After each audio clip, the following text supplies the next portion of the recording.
우리 잠시 기도하겠습니다. 하나님 아버지 감사합니다. 오늘 이렇게 다시 주님의 말씀 앞에 서게 하시고 우리가 주님 바라볼 수 있도록 인도하게 하시니 감사합니다. 성령님, 이 시간 우리의 모든 심령을 올려주셔서 말씀이 선포될 때 우리 모두가 주님의 음성을 듣게 하여 주시고 이 시간 이 말씀을 통하여 우리의 삶이 굳게 세워지는 귀한 역사를 이루어 주옵소서. 예수님의 이름으로 기도합니다. 아멘. 오늘은 십계명 5번째 계명 말씀입니다. 우리는 계속해서 십계명 말씀을 나누고 있는데요. 우리가 이번 십계명 말씀을 통해서 이번 기회에 십계명을 한번 다 같이 외워보자고 함께 하였습니다. 우리 성도님들 계속해서 우리가 십계명 외우고 있었는데요. 오늘도 이어서 5번째 계명까지 함께 외워보도록 하겠습니다. 쉽지 않을 수 있는데요. 함께 외우고요. 혹시 이제 핸드폰이니까 스크린샷으로 찍으셔도 됩니다. 그래서 같이 평소에도 한 번씩 읽으셔서 외우시면 좋을 것 같습니다. 우리 한번 외워볼까요? 첫째부터 5번째까지 우리가 이번 다시 한번 외워보도록 하겠습니다. 총 2번을 같이 각각 읽도록 하겠습니다. 제가 읽을 때 함께 따라 읽어주세요. 십계명. 첫째, 나 외에는 다른 신들을 내게 두지 말라. 둘째, 우상과 형상을 만들어 섬기지 말라. 셋째, 하나님의 이름을 함부로 부르지 말라. 넷째, 안식일을 거룩히 지키라. 다섯째, 내 부모를 공경하라. 다시 한번 읽어보겠습니다. 첫째, 나 외에는 다른 신들을 내게 두지 말라. 둘째, 우상과 형상을 만들어 섬기지 말라. 셋째, 하나님의 이름을 함부로 부르지 말라. 넷째, 안식일을 거룩히 지키라. 다섯째, 내 부모를 공경하라. 자, 이게 다 스크린샷 찍으세요. 그래서 우리가 시시때때로 한 번씩 읽으시면서 외웠으면 좋겠습니다. 나 외에 다른 신들을 섬기지 말라. 우상과 형상을 만들어 섬기지 말라. 하나님의 이름을 함부로 부르지 말라. 안식일을 거룩하게 지키라. 내 부모를 공경하라. 우리가 십계명은 우리 그리스도인들에게 지켜야 될 가장 중요한 10개의 말씀이라고 볼 수 있습니다. 우리가 꼭 기억해서 십계명 정도는 우리가 마음속에 새기고 살았으면 좋겠습니다. 그래서 우리가 계속해서 십계명 말씀을 외우며 나아가도록 하겠습니다. 자, 오늘은 십계명 말씀의 5번째 계명입니다. 제가 십계명을 처음 선포할 때 십계명에 관하여 중요한 배경 지식을 몇 가지 말씀드렸습니다. 오늘 말씀을 함께 시작하기 전에 우리가 알아야 될 배경 지식을 다시 한번 상기시키며 나아가도록 하겠습니다. 첫 번째로 이 십계명 말씀은 다른 말씀들과는 달리 하나님께서 이스라엘 백성들에게 직접 주신 말씀이라는 것을 함께 나누었습니다. 다른 모든 계명들, 성경에 특별히 모세가 선포한 모세오경의 창세기부터 신명기까지 있는 계명의 거의 대부분의 말씀은 하나님께서 모세를 통해서 주신 말씀입니다.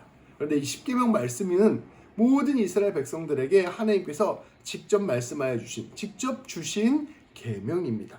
그만큼 이 십계명은 참으로 중요하고 모든 말씀 중에 엑기스 말씀이라고 볼 수 있습니다. 구약에 보면 총 613개의 율법들이 나오는데요. 그것들을 다 추려서 핵심을 뽑으면 이 십계명 10가지 계명이라고 말할 수 있을 것입니다. 그만큼 이 십계명이 하나님이 주신 말씀 중에 핵심 말씀이라는 것입니다. 두 번째로 이 십계명 말씀은 모든 세상 사람들을 위한 말씀이 아니라 구원받은 하나님의 백성을 위한 말씀이라는 것을 함께 나누었습니다. 이 십계명을 지켜야 우리가 구원을 받는 것이 아닙니다. 우리가 구원을 받으려고 십계명을 지키는 것이 아니라 이 십계명은 구원을 받은 백성들이 하나님의 뜻대로 살아가기 위하여 지키는 말씀입니다. 우리가 구원을 받기 위해서는 예수 그리스도를 믿어야 되죠. 예수님의 십자가와 부활 사건이 우리의 죄를 용서한 사건이요, 하나님과 우리 사이의 관계를 회복한 사건이라는 것을 믿을 때 우리가 구원을 받습니다. 근데 이 구원받은 사람들이 그렇다면 내가 하나님의 뜻대로 어떻게 살아가야 되는가 생각하게 될 텐데, 그 하나님의 뜻대로 살아가는 가장 중요한 10가지 원칙이 바로 십계명 말씀이라는 것입니다. 세 번째로 십계명을 지키는 것은 이 땅 가운데 하나님을 드러내는 길입니다. 하나님께서 이 십계명 말씀을 우리에게 지키게 하심으로 우리 한 사람 한 사람이 주님을 닮아가는 것도 있지만 동시에 우리를 통하여 이 세상 가운데 하나님을 알려주시는 말씀이 바로 십계명 말씀이라는 것입니다. 하나님께서는 이스라엘 백성들을 제사장 민족으로 세우셨습니다. 또한 우리 한 사람 한 사람, 그리스도인 한 사람 한 사람을 왕 같은 제사장이라고 선포하고 계십니다. 제사장이라는 것은 하나님과 그 사람들 사이에 중재자 역할을 하는 사람들이 바로 제사장입니다. 예수님께서는 착한 행실로 사람들로 하여금 하나님을 찬양하라 말씀하셨습니다. 어둠 가운데 빛을 드러내는 삶을 살아라 말씀하셨습니다. 우리가 십계명을 잘 지키게 되면, 우리가 하나님 뜻대로 바르게 사는 모습을 보이게 되면 우리를 통해서 사람들이 하나님을 보게 되고 하나님을 알게 되는 것입니다. 하나님의 뜻대로 살아갈 때 우리는 자연스럽게 하나님께서 우리에게 맡겨주신 제사장 역할을 감당할 수 있게 되는 것입니다. 이러한 점들을 우리가 모두 다 생각해 본다면 십계명을 지킨다는 것은 하나님의 명령을 따르는 무엇보다 중요한 우리의 의무이자 또 하나님의 복을 나누어 주는 일이 되는 놀라운 은혜라는 것을 알 수 있습니다. 누구나 예수님 믿는 사람, 하나님의 자녀된 사람은 이 십계명을 지키며 살아가야 됩니다. 또한 우리가 그렇게 십계명을 지키며 살아가게 될 때 자연스럽게 우리를 통하여 하나님이 드러나게 되는 복의 통로의 역할이 감당되게 되는 것입니다. 다시 한번 우리는 이 십계명을 깊게 생각하고 이 계명에 순종하는 사람들이 되어야 할 것입니다. 오늘 말씀은 그 중에서 십계명 5번째 계명입니다. 우리 예수님께서 이 십계명을 딱 2가지로 요약을 해주셨어요. 하나는 하나님을 사랑하라, 또 하나는 이웃을 사랑하라입니다. 이 10가지 계명을 2가지로 요약을 하면 하나님 사랑, 이웃 사랑이라고 볼 수 있습니다. 근데 저 십계명 첫 번째부터 4번째 계명은 하나님 사랑에 관한 말씀이었습니다. 그런데 이제 이어지는 5번째 계명부터 10번째 계명까지는 이웃 사랑을 향한 말씀이라고 볼 수 있습니다. 이 이웃 사랑에 대한 계명 중에 첫 번째 계명이 바로 오늘 우리가 함께 나누는 5번째 계명입니다. 이 하나님을 사랑하는 것 다음으로 가장 중요한 계명이 바로 오늘 우리가 함께 나누는 계명이라고 볼 수 있는 것이죠. 다시 한번 오늘 말씀 5장 16절 말씀을 함께 봉독하도록 하겠습니다. 우리 성도님들 제가 읽을 때 함께 따라 읽어주시기 바랍니다. 너는 내 하나님 여호와께서 명령한 대로 내 부모를 공경하라. 그리하면 내 하나님 여호와가 내게 준 땅에서 네 생명이 길고 복을 누리리라. 우리가 사람과 사람 사이에 사랑이 있어야 됩니다. 우리가 이웃을 사랑해야 됩니다. 라고 우리 하나님께서 우리에게 말씀하여 주셨는데 그 가운데서 가장 중요한 핵심이 뭐냐? 부모를 공경하라 라는 것입니다. 하나님을 사랑하고 하나님을 섬기는 일 다음으로 중요한 일, 사람과 사람 사이의 관계에서 가장 중요한 것이 바로 우리 부모님을 공경하는 것입니다. 부모를 공경하는 것이 무엇보다 중요하다는 것을 우리 하나님께서는 우리에게 말씀하여 주고 계시는 것입니다. 이 부모 공경이 얼마나 중요한지는 우리 하나님께서 이 부모를 공경할 때 우리에게 주시는 복을 통하여서도 우리가 알 수 있습니다. 하나님께서는 내 부모를 공경하라 라고 말씀하시고 그렇게 네가 하면 하나님 여호와가 내게 준 땅에서 네 생명이 길고 복을 누릴 것이다 라고 말씀하여 주시는 것입니다. 장수할 것이다, 복을 누리게 될 것이다, 이렇게 하나님께서 우리에게 약속하여 주시는 것이죠. 근데 이 약속에는 아주 깊은 의미가 담겨져 있습니다. 하나님께서 세상을 창조하시고 아담에게 주신 복이 있습니다. 우리 창세기 1장 28절 말씀입니다. 제가 봉독하겠습니다. 하나님이 그들에게 복을 주시며 하나님이 그들에게 이르시되 생육하고 번성하여 땅에 충만하라. 땅을 정복하라. 바다의 물고기와 하늘의 새와 땅에 움직이는 모든 생물을 다스리라 하시니라. 아멘. 이 말씀은 우리 하나님께서 사람을 처음 창조하시고 선포하신 말씀입니다. 하나님께서 처음 창조하신 그 사람, 죄를 짓기 전에 하나님이 원하시는 그 아름다운 모습으로 창조된 그 사람에게 하나님께서 하신 첫 번째 말씀이 바로 오늘 말씀입니다. 근데 하나님께서 무엇을 약속하시냐면 무엇을 말씀하시냐면 하나님께서는 복을 주시고 생명을 풍성케 하시고 땅을 정복하라 명령하셨습니다. 이 하나님께서 사람에게 주셨던 가장 중요한 핵심적인 키워드는 다름 아닌 복과 생명과 땅, 이것인 것입니다. 노아의 홍수가 있은 후에 하나님께서 모든 세상을 심판하시고 다시 노아를 통하여 새로운 세상을 시작하셨습니다. 그때 하나님께서 노아에게 이렇게 말씀하십니다. 하나님이 노아와 그 아들들에게 복을 주시며 그들에게 이르시되 생육하고 번성하여 땅에 충만하라. 여기도 똑같이 복이 나오고요, 생명이 나오고요, 땅이 나옵니다. 하나님께서는 복, 생명, 땅을 하나님의 백성들에게 주시는 것입니다. 땅과 생명과 복은 하나님을 아는 백성들이 누리는 가장 기본적이고 가장 핵심적인 은혜인 것입니다. 하나님께서는 아브라함에게도 이삭에게도 야곱에게도 동일하게 약속을 하셨습니다. 가나안 땅을 주겠다. 네 자손이 별과 같이 많아지겠다. 내가 너에게 복을 주겠다 말씀하시는 것입니다. 하나님께서 사람을 처음 창조하실 때 주시고자 하셨던 것, 하나님께서 하나님의 백성을 삼으실 때 주시고자 하시는 것이 바로 이 땅과 생명과 복인 것입니다. 이 세 가지가 매우 중요한 하나님 축복의 3대장이라고 볼 수 있는 것이죠. 그런데 이와 같은 놀라운 하나님의 선물이 부모를 공경하는 사람들에게 주어진다는 것입니다. 하나님께서 단순히 네가 오래 살게 될 거야, 네가 복을 받게 될 거야 라고 말씀하시는 차원이 아닌 것입니다. 하나님께서 태초로 사람을 창조하셨을 때 주시고자 하셨던 그것, 하나님께서 하나님의 백성을 부르실 때 주시고자 하시는 그것을 부모 공경하는 사람에게 주시겠다라고 말씀하여 주시는 것입니다. 이것은 이 부모를 공경하는 것과 하나님을 믿고 섬기는 것이 함께 이루어지는 것임을 우리에게 보여주고 있는 것입니다. 조금 더 해석을 하자면 이렇습니다. 부모를 공경하는 사람이 하나님을 사랑할 줄 압니다. 하나님을 사랑하는 사람은 부모를 공경하게 된다는 것입니다. 말씀은 이 두 가지가 매우 긴밀하게 연결되어 있다는 것을 우리에게 전해주고 있는 것입니다. 이 십계명 5번째가 하나님 사랑과 이웃 사랑의 중간에 있는 계명입니다.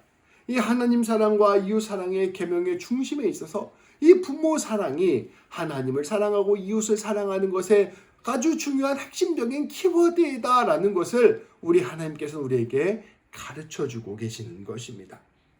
하나님께서 사람을 창조하셨을 때 기대하시는 그 모습, 또 하나님의 백성으로서 사람을 세우실 때 기대하는 그 모습이 바로 부모 공경으로부터 시작된다는 것을 우리에게 전하고 있는 것입니다. 그러니까 단순히 부모 공경이 간단한 문제가 아니라는 것을 알려주고 있는 거예요. 부모 공경이 우리가 하나님 사랑과 이웃 사랑을 위해서 매우 중요한 아주 핵심적인 열쇠와 같다는 것을 말씀 우리에게 가르쳐주고 있는 것입니다. 하나님께서는 하나님의 백성이라면 반드시 부모를 공경해야 한다고 전하고 있습니다. 그렇다면 우리 하나님께서는 왜 이렇게 부모 공경을 강조하셨을까요? 부모 공경에는 아주 특별한 의미가 있기 때문입니다. 우리가 다른 사람을 사랑하는 것과는 조금 다르게 특별하게 부모 공경에는 아주 깊은 의미가 담겨져 있다는 것입니다. 첫째로 부모 공경하라는 것에는 우리 하나님께서 우리에게 감사를 아는 사람이 되라는 뜻을 담고 있습니다.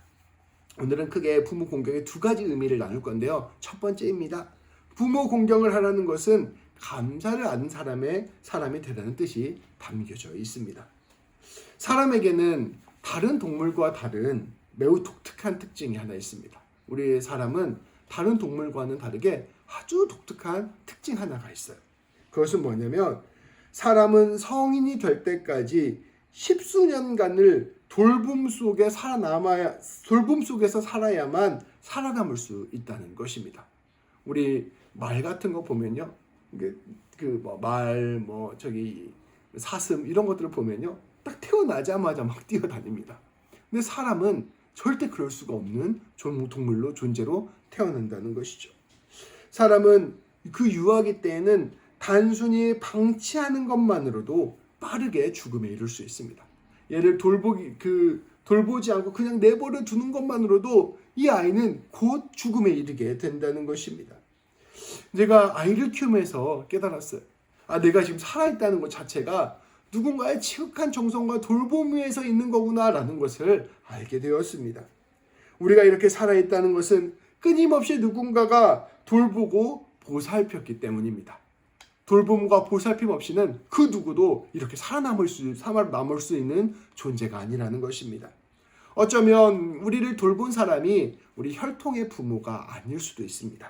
그러나 분명한 것은 누군가의 헌신과 사랑 속에서 우리가 돌봄을 받았고 그 돌봄 때문에 살아남았다는 사실입니다. 우리 한 사람 한 사람의 생명은 이러한 깊은 정성과 돌봄과 섬김이 오랫동안 쌓인 결과물입니다. 우리 누구도 그것을 부정할 수가 없습니다. 난 혼자 살아남았습니다. 나는 원래부터 혼자 있었습니다. 누구도 그렇게 말할 수 없다는 것입니다. 거기에서 그치는 것이 아닙니다. 오늘 하루의 삶도 우리는 서로가 서로를 의존하면서 살아가고 있습니다. 아주 고도로 발전된 현대사회는 더욱더 서로가 서로를 크게 의지하고 있는 것을 우리는 알 수가 있습니다. 오늘 우리가 먹는 한 끼의 밥에는 얼마나 많은 사람들의 정성이 담겨져 있는 것인지 모릅니다.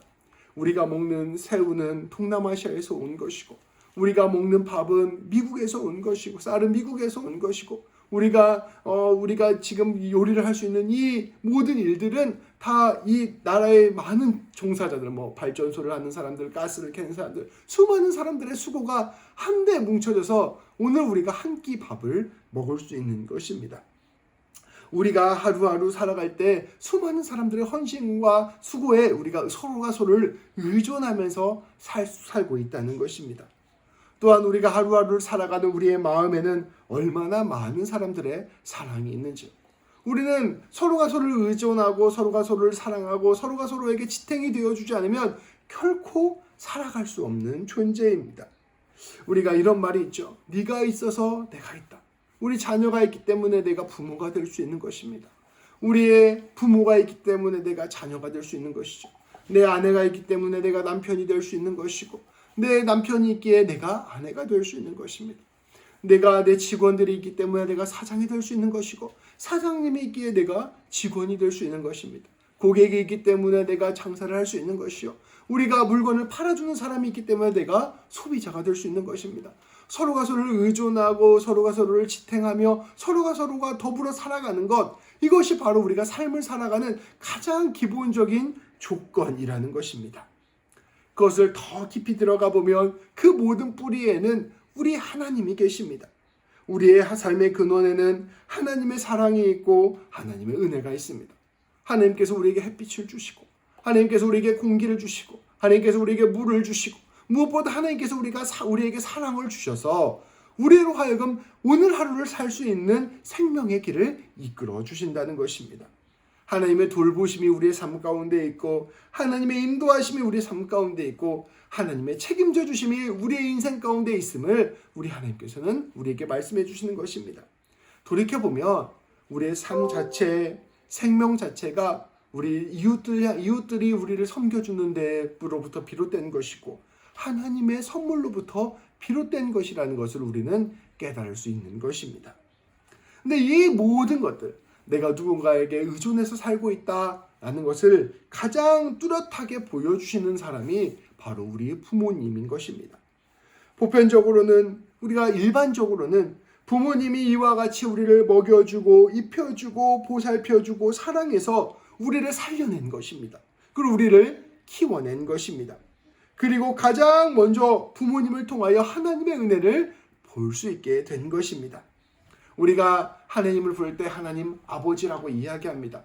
왜 하나님을 아버지라고 이야기하냐? 이렇게 우리가 부모에 의존해서 우리의 인생을, 생명을 살아낼 수 있다는 것을 가장 잘 비유한 것이 바로 우리 아버지이기 때문입니다. 하나님 때문에 내가 살고 있습니다. 이런 고백들이 하나님을 아버지라고 부르는 데에 그 의미가 담겨져 있는 것입니다. 내가 오늘 수많은 은혜를 입고 살아간 존재이다. 오늘도 내가 이 수많은 은혜 때문에 살고 있는 존재이다 라는 것을 고백하는 것, 이것이 바로 우리 하나님을 아버지라고 부르고 우리 부모를 공경하는 의미입니다. 이것을 기억하고 감사하는 삶을 살아가는 것, 이것이 바로 부모를 공경하라는 첫 번째 의미인 것입니다. 우리 가운데 누구도 홀로 살아갈 수 없고 우리는 누구나 하나님의 사랑과 이웃 사랑 위에서 살아가는 존재임을 깨닫는 것, 그것이 바로 부모를 공경하라는 의미의 가장 중요한 핵심적인 의미라는 것입니다. 또 다른 하나는, 둘째로 부모를 공경하라는 것은 질서를 아는 사람이 되라는 뜻이 담겨져 있습니다. 창세기 1장을 살펴보면 하나님께서 세상을 창조하시는 내용이 나옵니다. 근데 하나님의 창조라는 것이 다름 아니라 무질서 가운데 질서를 만드는 것이었어요. 어둠 가운데 빛을 만드시고 하늘과 땅과 바다를 나누시고 땅과 바다의 물을 이렇게 나누시고 또 그 가운데 별을 지으시고 식물과 새를 지으시고 동물을 지으시고 하나님께서 무질서한 세상 가운데 경계를 그어내시고 그 가운데 살아갈 수 있는 생물들을 만들어 주셔서 이 세상을 창조하셨다라고 말씀하여 주고 계십니다. 때때로 우리는 질서에 대한 과도한 반감을 가지곤 합니다. 우리가 때때로 율법주의와 질서를 혼동하는 것입니다. 질서가 우리를 억압하고 우리의 자유를 빼앗는 것이라 오해하는 것입니다. 그러나 진정한 정당한 질서가 사라지게 되면 오히려 그 자리를 차지하는 것은 우리의 죄악과 욕망입니다. 제가 여러 차례 말씀드렸듯 생각하는 대로 살지 않으면 사는 대로 생각하게 되는 것입니다. 사상의 말씀은 이스라엘 백성들의 죄악을 그대로 보여주고 있습니다. 그 말씀의 중심에, 사사기 말씀의 중심에 이 말씀이 있습니다. 사사기 21장 25절 말씀입니다. 그때 이스라엘에 왕이 없으므로 사람이 각기 자기 소견에 오른 대로 행하였더라. 사사기 말씀은 선포합니다. 이스라엘에 왕이 없었다. 이거 다른 말로 하면 이스라엘에 질서가 없었다는 말입니다. 그렇기에 사람들이 각자 자기 소견에 오른 대로 행하였다. 한마디로 사람들이 자기 멋대로 살았다는 것입니다. 그 결과 펼쳐지는 세상은 폭력과 약탈과 살인이 난무하는 비참한 현실이었습니다. 이처럼 정당한 질서는 매우 중요합니다. 그렇기에 우리 하나님께서는 우리에게 질서를 가르쳐 주시는 것입니다. 우리가 지난주 안식일 말씀을 함께 나누었습니다. 일주일에 하루는 휴식을 취하며 하나님께 예배를 드려라. 너의 시간에 질서를 부여하고 너의 시간에 규칙을 만들어라.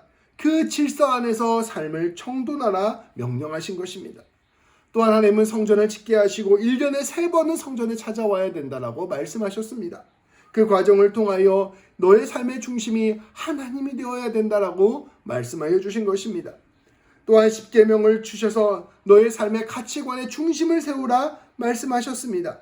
하나님을 사랑하고 이웃을 사랑하는 것을 기준으로 너의 삶의 가치관을 세우고 질서를 세우는 삶을 살아가라 말씀하여 주시는 것입니다. 하나님께서는 우리에게 이처럼 질서를 가르쳐 주시는 하나님이십니다. 그런데 이 질서에 있어서 매우 중요한 것이 있습니다. 바로 권위입니다. 권위가 바로 질서를 세우기 때문입니다. 우리가 누군가가 명령을 했을 때 그 명령에 자발적으로 복종하는 마음이 생기지 않는다면 그 명령은 결국 힘을 잃고 맙니다. 우리 모두가 또 각자의 삶 가운데 질서를 세우고자 하는데 그 질서를 세우는 권위자가 있어야 한다는 것입니다. 권위주의는 그것을 힘으로 강제로 얻으려고 하는 것입니다. 율법주의, 권위주의는 그것을 강제적인 폭력과 힘으로 사람들에게 부여하는 것을 의미합니다. 그러나 정당한 권위는 사람들이 그 자체로 그것을 우러르고 사람들이 그것을 그 자체로 지키고자 하는 마음이 솟아나게 만드는 것을 의미하는 것이죠. 정당한 권위는 그 자체로 힘을 갖는 것입니다. 그래서 사람들이 자기 삶의 권위를 무엇으로부터 만들 것인가, 이것을 갖는 것이 매우 중요합니다. 어떤 사람은 이 권위를 돈에 둡니다. 그러면 내 삶의 질서가 돈에 쫙 결정짓는 삶이 되는 것입니다. 내 삶의 중심을, 권위를 인기에 둡니다. 그럼 내 삶의 모든 질서들이 인기에 맞춰지는 것입니다. 근데 내 삶의 권위를 정당하고 바른 권위에 두면 내 삶의 질서가 온전하고 바른 길로 세워지게 되는 것입니다. 그런데 이 정당한 권위가 바로 어디서부터 나올까요? 놀랍게도 사랑에서부터 나옵니다. 우리는 우리를 지극히 사랑하는 사람들의 이야기를 진실로 따르기 마련입니다. 우리의 욕망에 따라 권위를 세우는 것이 아니라 우리를 진실로 사랑하는 것으로부터 우리가 권위를 세우게 되면 그 가운데서 우리는 바른 길을 찾아갈 수 있게 된다는 것입니다. 그러한 점에서 우리에게 가장 정당한 권위를 가르쳐주는 사람은 바로 우리의 부모님입니다. 부모가 자녀를 사랑과 헌신으로 양육하고 그 가운데서 좋은 관계를 맺게 되면 자녀는 부모의 권위를 자연스럽게 인정하게 됩니다. 이 사랑의 권위로 자녀를 양육해야 되고 사랑의 권위로 자녀의 그 사랑의 권위로 우리가 양육을 받게 되면 자연스럽게 우리는 그 부모의 권위를 따르게 된다는 것입니다. 시간이 많이 지나게 되어 부모가 나이가 많아지고 수입이 적어지고 가진 것이 없게 되어도 자녀는 부모의 말을 듣고 순종하게 되는 놀라운 일이 일어나게 되는 것입니다. 왜냐하면 그 권위를 인정하고 질서를 따르는 것입니다. 놀랍게도 이렇게 부모로부터 좋은 권위를 배우고 질서를 배운 사람이 궁극적으로 하나님의 권위를 알게 됩니다. 가치를 추구하고 질서를 아는 삶을 살게 되는 것입니다. 물론 부모님이 그 역할을 잘하지 못할 때도 있습니다. 그렇게 할 때에도 그렇다 하더라도 우리는 때때로 교회와 신앙생활을 통해서 또 학교를 통해서 사회생활을 통하여 깊은 사랑을 경험하게 되면 그 가운데서 또 권위를 배우기도 합니다. 이 모든 과정을 통하여 우리는 궁극적으로 하나님을 인정하는 법을 배우게 되는 것입니다. 오늘날 우리 사회는 사랑과 헌신이 사라지고 정당한 권위가 사라진 시대입니다. 어른이 없어진 시대입니다. 결국 질서까지 사라진 시대가 되어버렸습니다. 모두가 공유하는 질서가 없고 각자 자기가 옳은 대로 자기 속에는 옳은 대로 사는 세상이 오늘날 우리 세상의 모습이기도 한 것입니다. 모두가 옳은 것 같지만 또 모두가 틀린 그런 시대에 우리가 살고 있는 것입니다. 결국 그러한 시대가 되면 남는 것은 결국 자기 이익만을 위한 투쟁만이 남습니다.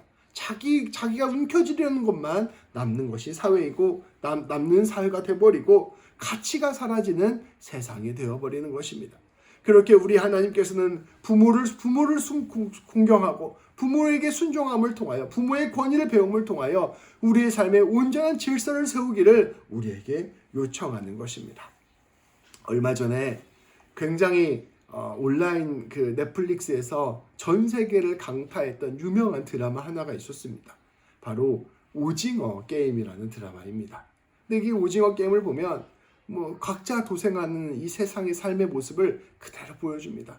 돈을 얻기 위하여 목숨을 걸고 투쟁해야 되는 현실을 오징어 게임 안에 그대로 보여주게 되는 것이죠.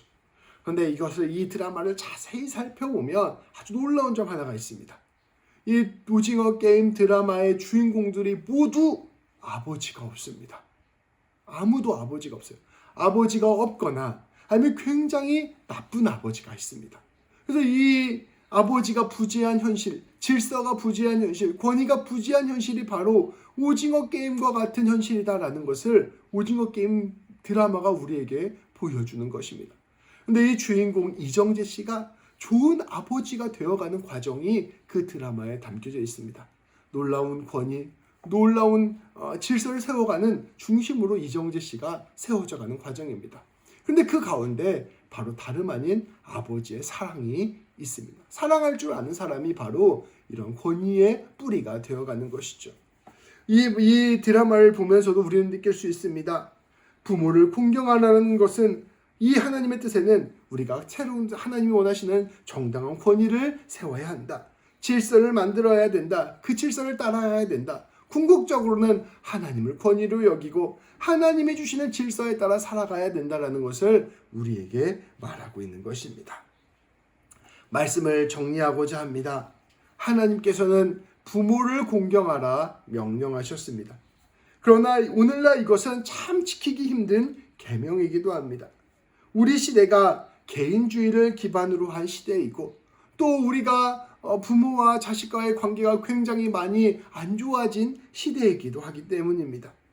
우리 사회 가운데 진실로 우리가 어떻게 부모를 공경할 수 있습니까? 라고 질문하는 사람도 너무나 많고, 또 부모가 잘해주었다 하더라도 그 부모를 공경하는 것을 내가 왜 해야 됩니까? 라고 생각하는 사람도 너무나 많아진 시대가 바로 오늘날 시대이기 때문입니다. 오늘 우리 시대가 개인주의를 기반으로 하는 시대이기 때문입니다. 개인주의는 원래 한 사람 한 사람이 모두 존귀하다는 그것을 주장하는데 그 의미가 있습니다. 그런데 우리가 이 개인주의가 심화되다 보니 마치 우리가 홀로 살 수 있는 존재인 것 같고 마음대로 살 수 있는 존재인 것 같다는 착각에 빠지게 됩니다. 내가 나 스스로 혼자 있는 사람이 혼자 있을 수 있어. 난 누구의 도움도 필요 없어. 난 내 힘으로 살아갈 수 있어. 라고 착각하게 되거나, 나에게는 어떠한 질서와 권위도 필요 없어. 나는 내가 원하는 내 방식대로만 살아갈 거야. 라고 생각하는 착각에 빠지게 된다는 것입니다. 그래서 감사를 생각하지 않는 시대, 권위를 존중하지 않는 시대가 되어버렸습니다. 근데 그렇게 살아갈 때 우리가 진실로 홀로 살 수 있는가? 우리가 진실로 내 삶의 질서를 스스로 만들어갈 수 있는가에 대해서 성경은 아니라고 이야기하고 있는 것입니다. 선과 악을 판단하는 주체가 네가 되지 않도록 하여라. 너에게 진짜 정당한 권위가 있게 하고 너에게 너의 삶의 뿌리와 생명의 근원이 누구인지를 깨닫게 되는 것이 무엇보다 중요하다라고 말씀하고 있는 것입니다. 그것의 중심에 바로 부모님 공경이 있는 것입니다.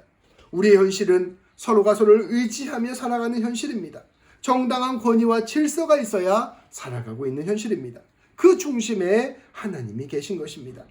우리 모든 성도님들, 이 부모님을 공경하는 것을 통하여 더 나아가서 내 삶의 뿌리가 무엇으로부터 근원되는 것을 기억하고 내 삶의 질서를 세우는 것들을 통하여 온전히 하나님이 원하시는 삶을 살아가기를 주님의 이름으로 축복합니다. 그래야 우리의 삶이 온전히 세워진 삶이 되기를, 그래야 우리의 삶이 진실로 하나님이 원하시는 삶이 되기를 주님의 이름으로 축복합니다. 기도하시겠습니다. 하나님 아버지, 감사합니다. 오늘 말씀을 통하여 부모를 공경하라는 것의 참 의미를 깨닫게 하여 주시니 참으로 감사드립니다. 하나님, 우리는 오늘날 마치 내가 스스로 살아갈 수 있는 존재인 것처럼 생각하고 스스로 홀로 살아갈 수 있는 존재인 것처럼 생각하고, 또 우리가 어떠한 정당한 권위나 질서도 필요 없는 사람인 것처럼 내가 만드는 방식대로 살아갈 수 있으면 다 되는 것처럼 살아가는 착각에 빠질 때가 너무나 많음을 고백합니다. 그러나 우리가 부모를 공경하라는 주님의 말씀을 가장 먼저 기억할 수 있도록 인도하여 주옵소서. 내 생명이 하나님으로부터 온 것이고, 내 생명이 우리 부모님의 사랑으로부터 온 것이고, 내 생명이 수많은 이들의 사랑과 헌신 위에 세워진 사실이라는 것을 기억하게 하여 주옵소서. 더불어 내 삶에 정당한 권위가 필요하고 정당한 질서가 필요하며 정당한 하나님의 말씀이 필요하다는 것을 다시금 기억하는 우리 모두가 되게 하여 주옵소서. 그리하여 우리의 삶이 허랑방탕한 삶, 무너지는 삶, 경쟁과 다툼 가운데 쓰러지는 삶이 아니라 온전히 하나님이 원하시는 생명의 삶, 구원의 삶이 될 수 있도록 우리를 인도하시고 붙들어 주옵소서. 그리하여 우리 모든 성도님들이 이러한 삶을 사는 것들을 통하여 이 세상 가운데 하나님의 나라를 드러내고 하나님의 복을 드러내고 생명을 드러내는 귀한 삶을 살아갈 수 있도록 주님께서 기억하시고 은혜를 베풀어 주옵소서. 예수님의 이름으로 기도합니다. 아멘.